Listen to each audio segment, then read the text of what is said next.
Bonjour tout le monde, bonsoir. C'est un privilège pour moi faire un petit parler avec nous à Soya. J'aime te promettre hier. Moi, te ouais réaction yo.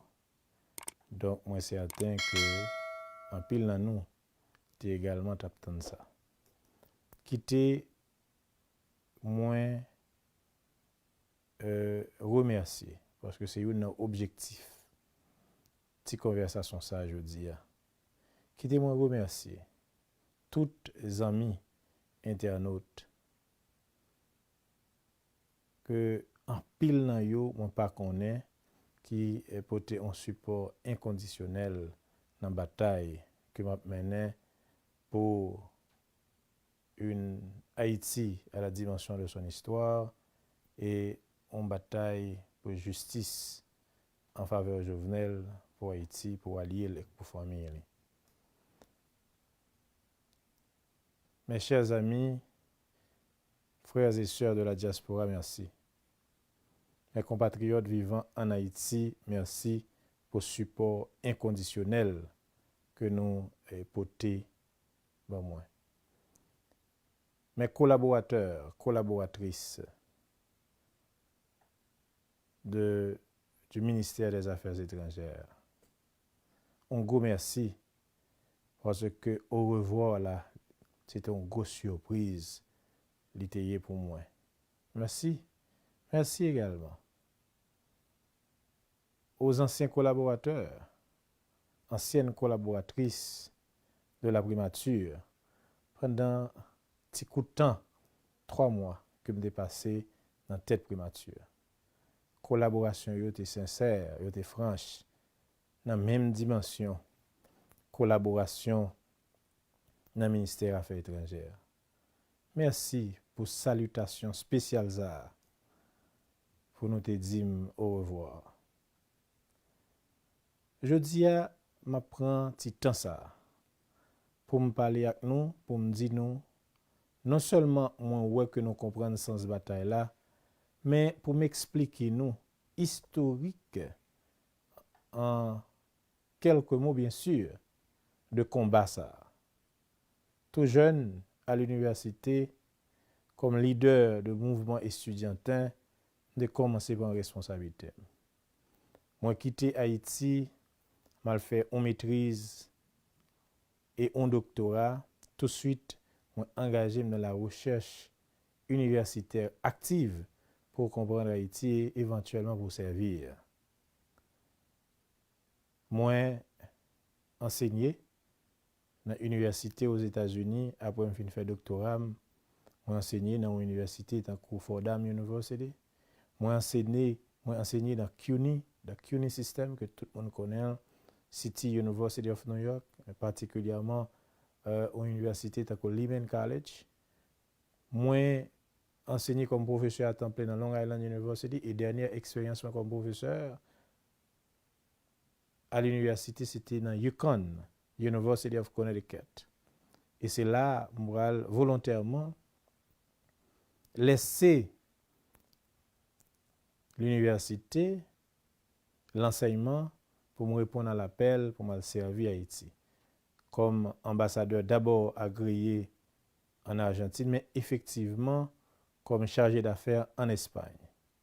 Et en Espagne, l'Université d'État d'Haïti peut témoigner de travail que moi été réalisé dans matière collaboration dans domaine alors coopération universitaire permettre que des étudiants haïtiens aillent étudier en Espagne, permettre que gagner une collaboration, nous sommes capable de dire une coopération universitaire qui est très active. Et c'est là en Espagne on va attirer attention président de la République là qui un bon matin m'a appelé pour moi une al servir Haïti, ce que j'ai accepté volontiers. Al servir comme ministre des Affaires étrangères. Arrivé à la tête de la chancellerie haïtienne, à partir de instructions président, j'ai décidé de travailler à la modernisation de la diplomatie haïtienne. moi commencer travail à rajeunir d'abord cette diplomatie sans entrer dans un conflit intergénérationnel, mais c'était un fait. Et diplomatie altechita sur la croyance dans la jeunesse comme salut pour Haïti. Et c'est effectivement dans ce sens-là, nous permettre à de jeunes cadres du ministère, mais particulièrement dans les services centraux, de laisser Haïti, c'est-à-dire que transférer des services centraux pour aller servir le pays ailleurs, dans les services externes. Il y a au nombre d'environ 40. C'est un événement inédit dans les annales de la diplomatie haïtienne que un nombre si significatif de jeunes cadres quittent le ministère pour y aller dans la diplomatie à l'étranger, ailleurs, à l'étranger, pour y aller servir, dans les services externes. Ils n'ont pas été parrainés par un quelconque politicien, un sénateur, un député. Ils ont été choisis sur une base concours méritoire qui permettent que, sous plusieurs autres, c'est eux qui choisissent. Ce que je vais dire à ces jeunes qui me regardent maintenant, soyez fiers de vous-même. Parce que tout simplement, vous n'avez pas été parrainé par un député, un sénateur, un politicien quelconque. Vous avez combattu le bon combat. Vous avez été choisi sur une base méritocratique ou méritoire. Vous n'avez de redevance envers personne. Soyez fiers et je suis fier de vous, chers cadres du ministère des Affaires étrangères, qui sont présentement dans les services externes. Et témoignages arrivés, joignent moi. Chef de poste, chef mission, yo fait en pile éloge de capacité. Non.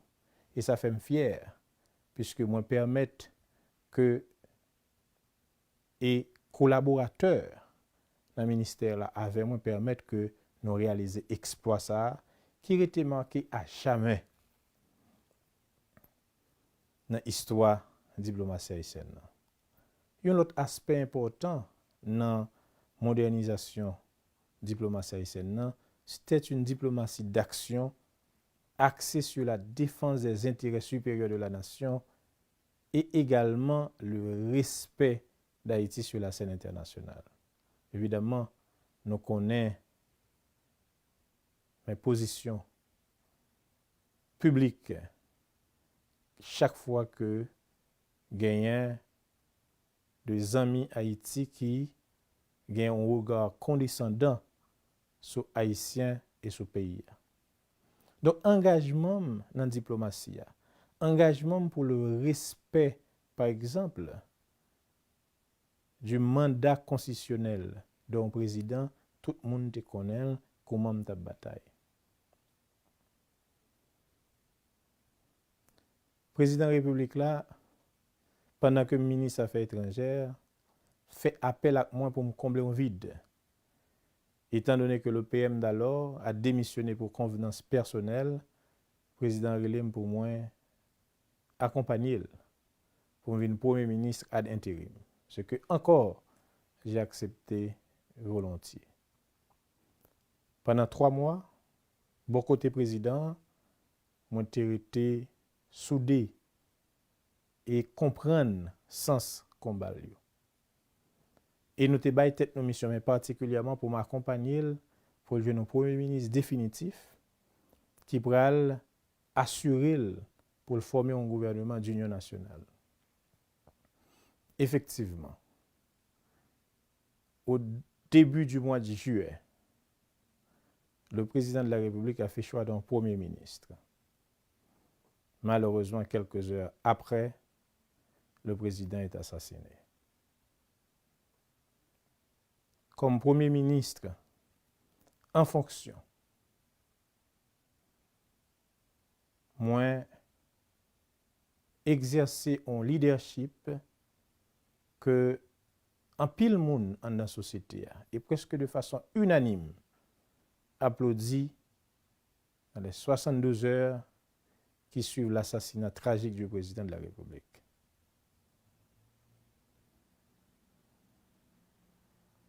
Moi, accompagné des collègues ministres d'alors, nous prenons un ensemble de mesures pour nous permettre que la situation reste calme. Effectivement, si ce n'est pas de décision, ça, si ce n'est pas de leadership, ça, le pays a sombré dans un chaos complet et total, dans une incertitude complète et totale. Grâce à leadership, moi, grâce à un leadership collectif des autres collègues ministres, nous prenons des mesures, par exemple, état de siège. Parce que tout simplement, des étrangers entrés dans le pays, ils ont le président de la République, ils ont assassiné. C'était une attaque pure et simple sur la souveraineté du pays. C'était, dans une dimension moindre, une déclaration de guerre. Ce qui, effectivement, avait justifié, n'est-ce pas, cette mesure. Nous fermons pour eux, nous fermons l'aéroport pour aucun monde pas quitter. Et grâce à mesure ça, nous arrêtons en pile mercenaires. Nous arrêtons en pile monde qui était impliqué dans la mort, qui n'a même la justice aujourd'hui. Nous avons gardé une communication constante avec la population grâce à la presse que je remercie aujourd'hui. Parfois 2 fois par jour. La police était sans repos parce que presque 3 fois par jour, nous organisons des CSPN. Parce que nous devons comprendre ce qui passe. Et c'est grâce à mesure ça, c'est grâce à action ça, c'est grâce à activité ça qui fait enquête l'arrivée côté lié aujourd'hui. Même si il y a un pile monde qui dit et moi tendil que enquête la bloquée.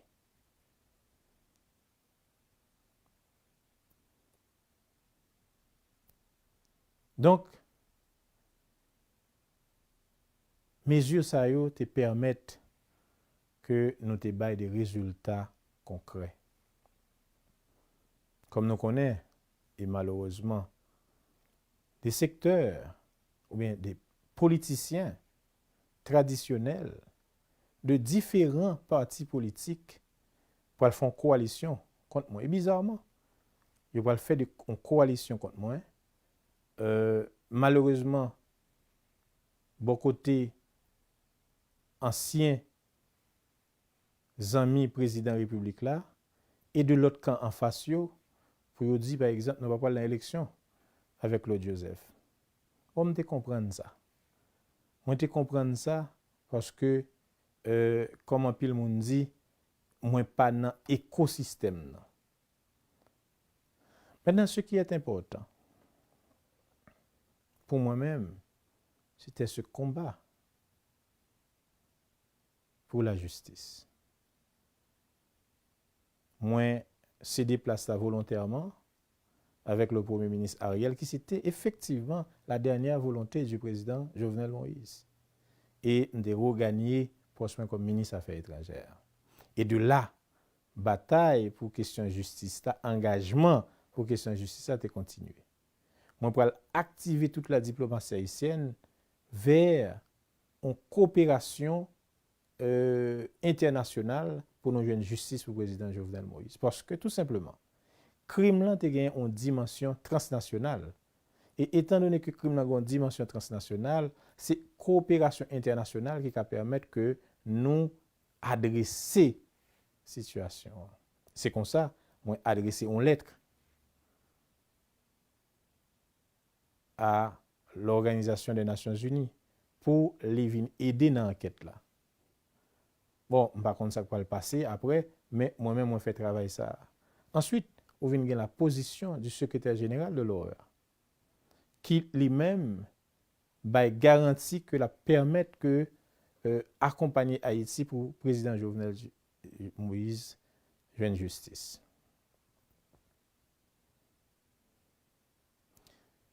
Écoutez,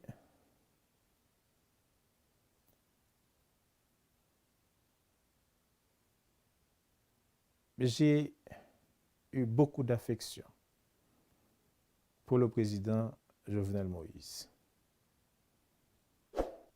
Le temps passé à ses côtés m'a permis de comprendre le sens de son combat. Cependant, mon combat pour l'aboutissement de l'enquête sur son assassinat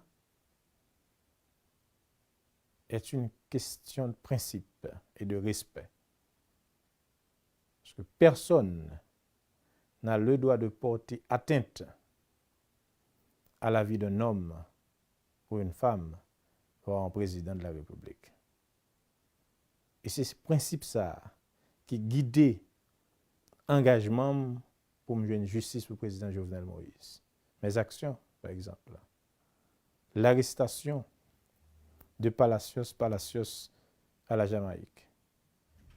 Moi déplacé pour me rencontrer avec la ministre des Affaires étrangères de la Jamaïque. Nous échanger en pile documents pour le transfert de Palacios en Haïti pour le faire face à la justice. Moi rencontré avec la ministre des Affaires étrangères et également la vice-présidente de la Colombie sur cette même question.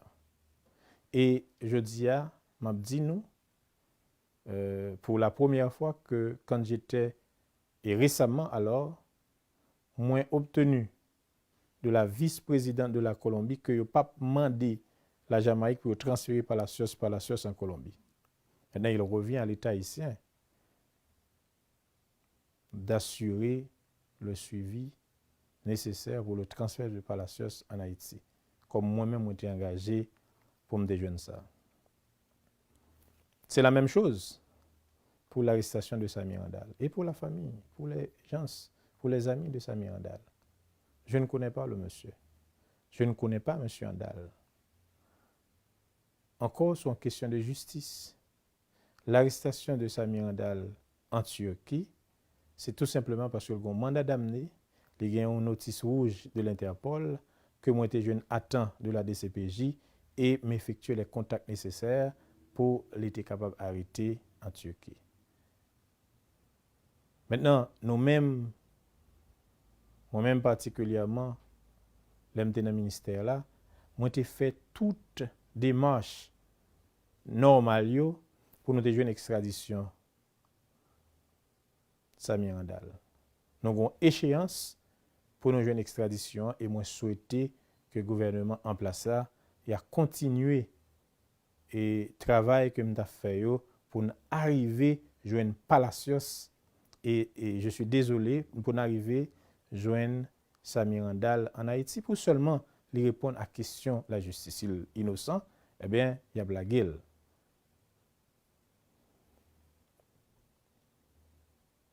Donc, ça c'est mon engagement en faveur ou bien pour me permettre que la nation ait une justice. Alors, c'est une question de principe et de loyauté. L'homme président est à l'aise, fort confiance comme ça, il assassiné dans conditions ça, et puis avec des pressions pour venir garder silence. La vie n'a pas bien sens pour moi si moi j'ai décidé de garder silence sous la mort président de la République là. Et je ne pas garder silence. Je vais avancer et engagement pour le joindre justice a continuer. Maintenant, on voulait parler de engagement, particulièrement par rapport à la République dominicaine. Écoutez, comme chancelier, j'ai nourri d'excellents rapports avec les partenaires d'Haïti, incluant la République dominicaine. Je n'ai jamais cherché ni souhaité en conflit avec la République dominicaine. Cependant, je n'ai simplement pas aimé la façon dont les dirigeants de ce pays se servaient de la question haïtienne pour avancer leur propre agenda. Je n'ai pas aimé la mauvaise publicité qu'ils faisaient d'Haïti. Je n'ai pas aimé le mépris qu'ils affichaient à l'égard d'Haïti et des Haïtiens. Je n'ai pas aimé que des voisins dont l'intention ne sont pas toujours les meilleures s'ériger en porte-parole de la première république noire du monde. En tant que chancelier, il fallait mettre les choses au clair. Parce que pour moi, l'honneur d'Haïti passe avant tout. Je le referais si j'avais à le faire.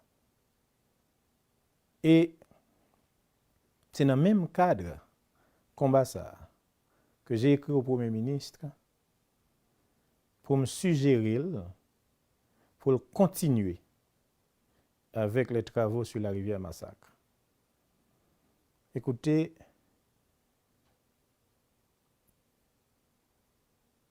qu'il y ait de injonction de la République dominicaine pour nous camper travail ça à plusieurs reprises. Moi, quand j'étais chancelier et le président de la République, son Excellence Moïse, était au pouvoir, on a dit travail là pas camper. Parce que tout simplement, la rivière Massacre est une ressource en eau partagée dont l'utilisation est régie par le traité d'amitié, de paix perpétuelle et d'arbitrage signé le 20 février 1929.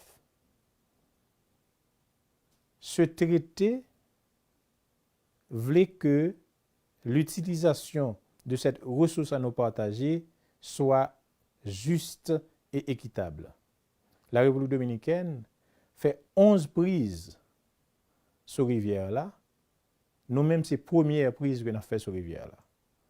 Et prise ça, qui c'est un canal d'irrigation, la permettre que nous irriguer 3000 hectares de terre dans la bas plaine de Maribou et Maribaou que paysans yo accueillis avec un pile enthousiasme parce que la permettre que yo réduit dépendance par rapport à la République dominicaine dans sa gain pour avec production agricole. La permettre que augmenter production agricole dans la zone là.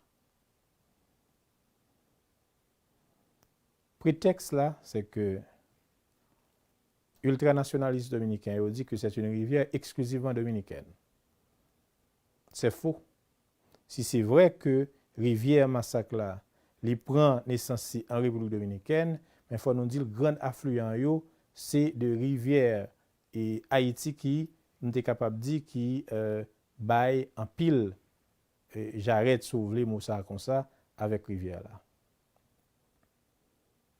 Donc c'est son rivière qui était capable de serpenter la République dominicaine et Haïti. Il est entré le sorti. Travail qu'on a fait, la fait sous partie haïtienne. Il n'est pas fait sous partie dominicaine. Et l'autre malentendu qui alimenté par les ultranationalistes dominicains voulait faire croire que l'utilisation canal ça l'a réduit considérablement le débit de la rivière ou bien l'accès aux eaux de la rivière. Et ça, c'est archi faux. Parce que le travail pas nous en a fait sur rivière là, il nécessitait tout simplement 1,3 mètres cubes d'eau par seconde qui équivaut à 20,33% de débit moyen annuel rivière là. Et même si nous arrivons à 3 mètres cubes d'eau par seconde, qui équivaut à 40,65% de débit moyen fleuve là, il tape encore inférieur à sa République dominicaine prend sur rivière là. Faut que m'ajouter que 70% terre agricole en République dominicaine qui est arrosée par rivière là, et en amont canal là. Tout ceci pour me dire nous que explication que y a bayo pour faire injonction à Haïti pour camper rivière là, c'est faux. Donc le gouvernement haïtien n'a pas à suspendre ou bien camper un travail sous territoire, sous injonction d'un pays voisin. Donc c'était ma position sur la question. Et jeune, il est moins jeune qu'à côté de la jeudi. Ça que m'ka dit nous, les n'a servi l'État, ayez toujours le courage de vos convictions. Ne cédez pas aux pressions, aux petits avantages, aux petits privilèges. Sachez qu'il faut mettre Haïti avant tout et l'honneur du pays passe avant tout. Moi souhaiter en quelques mots moi expliquer sens engagement. Écoutez, moi comme ministre des Affaires étrangères, ancien ministre des Affaires étrangères, je dois vous dire que je pars avec le cœur léger et le sentiment du devoir accompli. Aujourd'hui, j'ai retrouvé ma liberté de pensée et d'action pour pouvoir réfléchir sur Haïti et dire clairement ce que je souhaite pour mon pays. N'étant plus lié par un quelconque solidarité gouvernementale ou un devoir de réserve, je m'engage à contribuer avec vous, chers amis, frères et sœurs haïtiens, haïtiennes, à l'émergence d'une Haïti à la hauteur de son histoire. Je vais me battre à vos côtés pour sortir Haïti de ce marasme. Cependant, je ne vais pas me contenter de critiquer à la mode de l'opposition traditionnelle haïtienne, mais je vais également proposer des propositions. Je vais également travailler, n'est-ce pas, sur des propositions claires aux problèmes de l'heure et les moyens de les résoudre.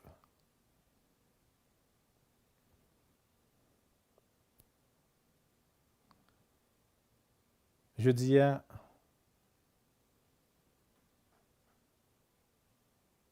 gagnant on vide. Gagnant vide parce que en pile parti qui était dans l'opposition ou bien plus fort rejoindre le pouvoir. Donc on vide parce que la démocratie, du moins un élément essentiel de la démocratie, c'est l'opposition. Et c'est pourquoi je m'engage avec vous à combler ce vide. Pas pour faire échec à un pouvoir ou à un gouvernement, mais pour aider le pays, pour aider les jeunes, pour sortir le pays de cette impasse que le trouvait depuis bien longtemps. Connaît pas facile. Mais ça nous tous connaît. Pendant 20 mois, nous passons ensemble, nous avons regardé qu'a fonctionné, nous connaissons petit Claude Papechay. On nous travaille ensemble pour nous faire respecter Haïti. On nous travaille ensemble pour nous donner une justice pour le président Jovenel Moïse. Parce que c'est symbole pays que vous assassiné. On nous travaille ensemble parce que moi, je crois que nous arrivons.